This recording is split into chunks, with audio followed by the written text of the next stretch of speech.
We have another great guest with us, and we're going to talk about his new book. It's called Sovereignty. He Lied for Your Sins, and it is quite a provocative cover. And don't think we're going to find that in your local Lifeway or Family Christian bookstore, but it is a very interesting concept. I want to be able to have him on and talk about that book and some of his motivations and his background. Rhys Hagan's with us. How are you doing, sir?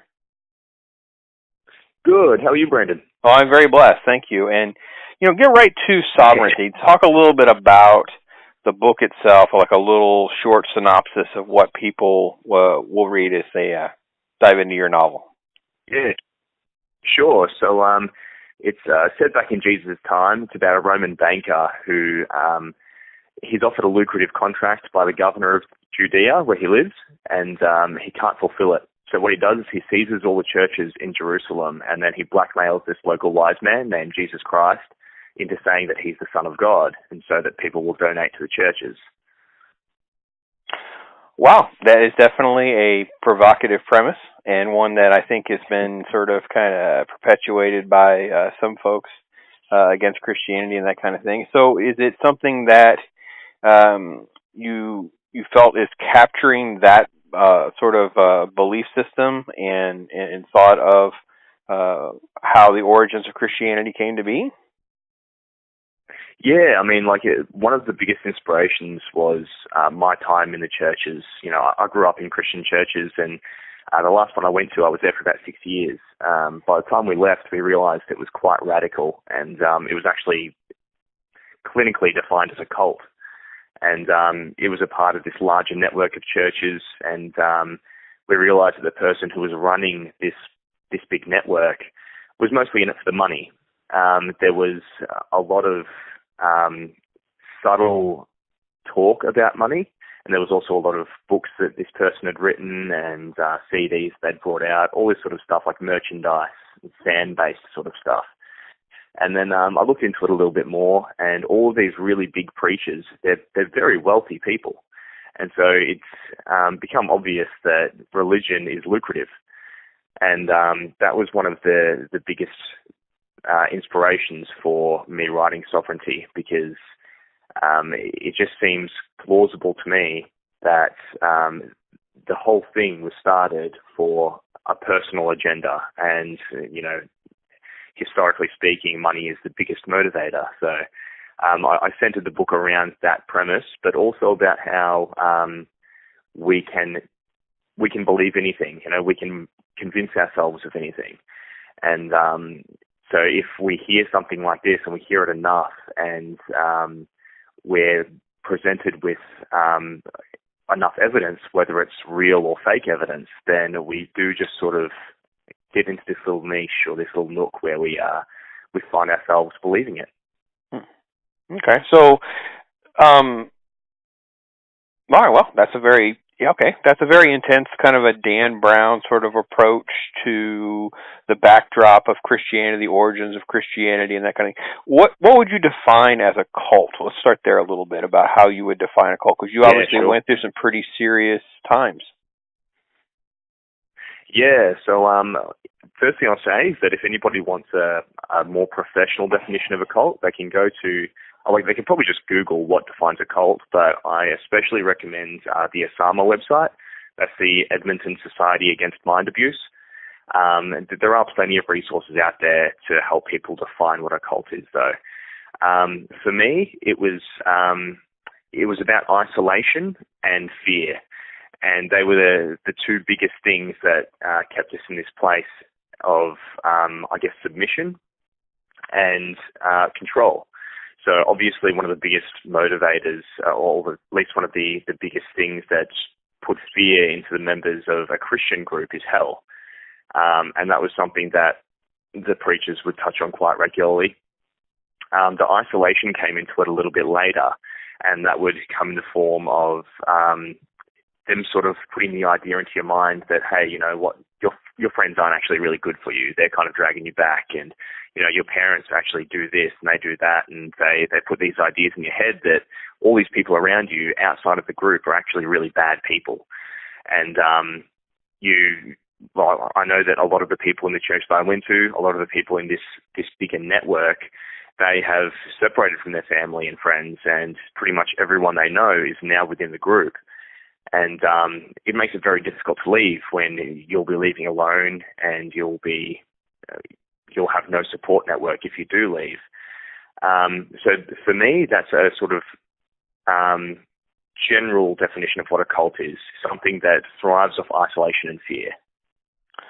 It's definitely a pretty intense and hard to imagine recovering from such a thing. And we're talking to Rhys Hagan about his experiences. You can go to his website, rhyshagan.com. We'll put a link there on the YouTube version and the online versions of our talk, and you can click to that, follow that. Obviously, his Facebook and his Twitter pages as well. The book itself, Sovereignty, will be available on Amazon and other different online retailers on March 1st, so you'll be able to get a copy for yourself. And you know, when you've gone through so much, and you know, I don't know.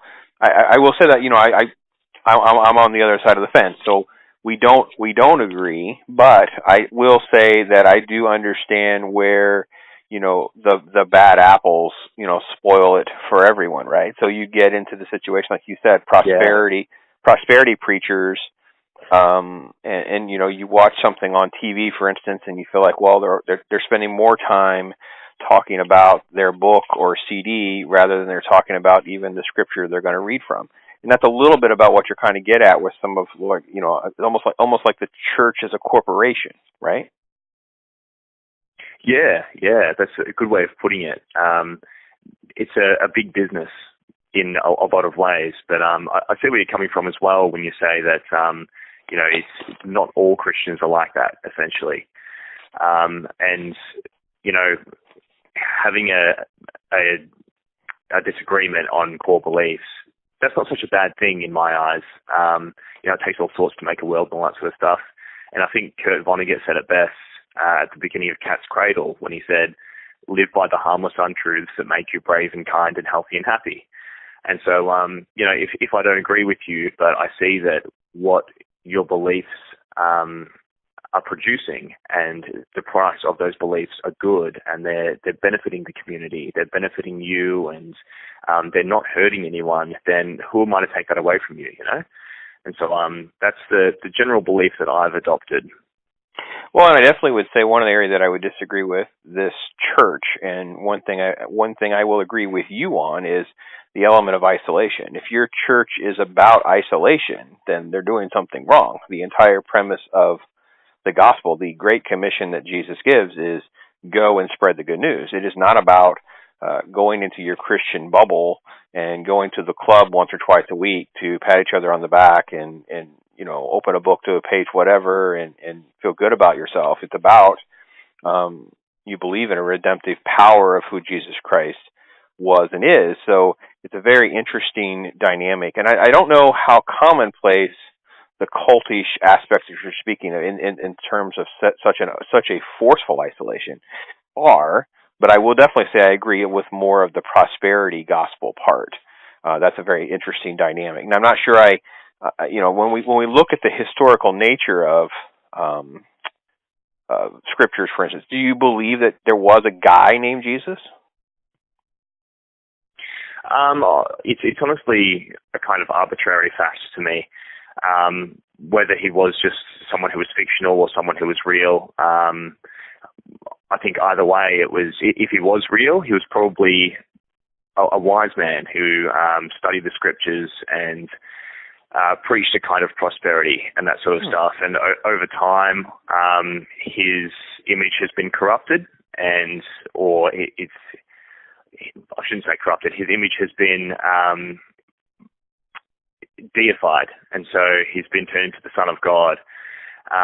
Whereas, you know, obviously I believe that, you know, as an atheist, I don't believe that there is a God or a Son of God. And so if he was real, I think that he would have been like a wise man. Yeah. So a certain element that kind of, to me, is very counterintuitive to the premise of the book and this sort of belief system is that the book itself, the Bible being written over, you know, well over 1,000 years by so many different people in different geography, it sort of lines up with a lot of very extra biblical facts and figures and places and locations and times that have been corroborated in other means, archaeologically, just in the nature of the Jewish culture, right? So it's a little hard for me to get my head around it being so fictionalized or contrived when, let's say, for instance, I know one theory would be, the disciples were really key motivators in manipulating and deifying Jesus himself, stole his body, different takes on that. My big thing is, why would they write such a horrible story about themselves? It's so self-deprecating. And then, of course, they all die in pretty horrible ways, which is documented through Roman law and culture. So it's a very difficult thing for me to rationalize. That's actually one of the reasons I move closer towards the Bible as truth, but you've actually taken all of that and moved in a different way. Can you speak to that a little bit? So that's why I've written not so much from the disciples' perspective, but rather from a third party, an unnamed third party in the Bible, someone whose sole motivation was money. And as for the evidence supporting Jesus and his existence and the miracles that he performed, what specific evidence is there? Well, I wasn't going to get into the miracle part, but I can. But my big thing is, first off, I would say is there are at least 10 extra biblical literary references to Jesus existing. For me, the ossuary that was found with it's basically the little coffin of James, the brother of Jesus, right on the thing, was a huge factor for me. Because well, there's at least a person. And some of the other stuff sort of lines up with the geology, with the archaeological finds, and different things like that.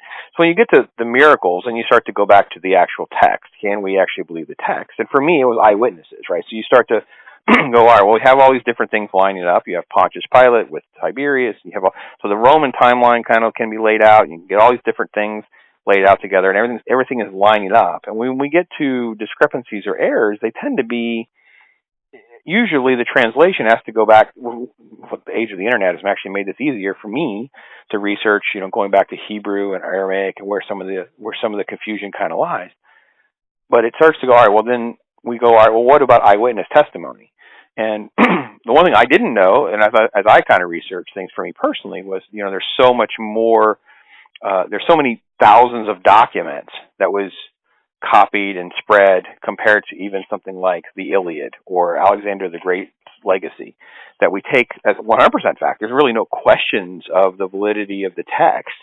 So I take the text as being valid, so therefore I look at the eyewitnesses. Why would they lie? And again, one of the big things for me is there's no real motivation. You talk about prosperity, and I would say, okay, well, maybe a third party, but all the prosperity didn't come along until centuries later, way centuries later, a long, long time after, because no one in the first century was getting rich off all of this, right? Well, we don't know that, really. I guess one of the things as far as our Testament or eyewitness testaments go is they've been notoriously unreliable, and even straight after the fact, if the police interview people regarding a certain event, and they interview 10 people, they'll get 10 different stories. So it's something that is generally not considered in a lot of cases and things like that, because it can just be so easily misconstrued. Also, maybe when these people gave their testaments, they weren't lying. Maybe they generally believed that what they saw is what happened. And if we go back to the beliefs of the time, a lot of the Roman gods, for example, were the gods of the sea and the gods of the sun and things like that. It was sort of the observations that they'd made were deified because, obviously the sea controlled or generally water supply and things like that, and the sun would make the crops grow, and then there was the goddess of fertility and things like that. All of these things that they couldn't really understand, they deified. And so maybe in seeing Jesus and seeing that he was a wise man and that he did good things, he was deified as well. Obviously, this is all just an assumption because, once again, I don't trust any of the sources from back then. I don't even trust sources from today. It's just one of these things that I feel people have made up a very convincing story, and it's stood the test of time. Rhys Hagan, he's discussing his book, Sovereignty, He Lied for Your Sins, a very different perspective on the origin of Christianity, Jesus' life. Definitely more of a conspiracy theory, Dan Brown sort of look at things, but a very fascinating novel as well.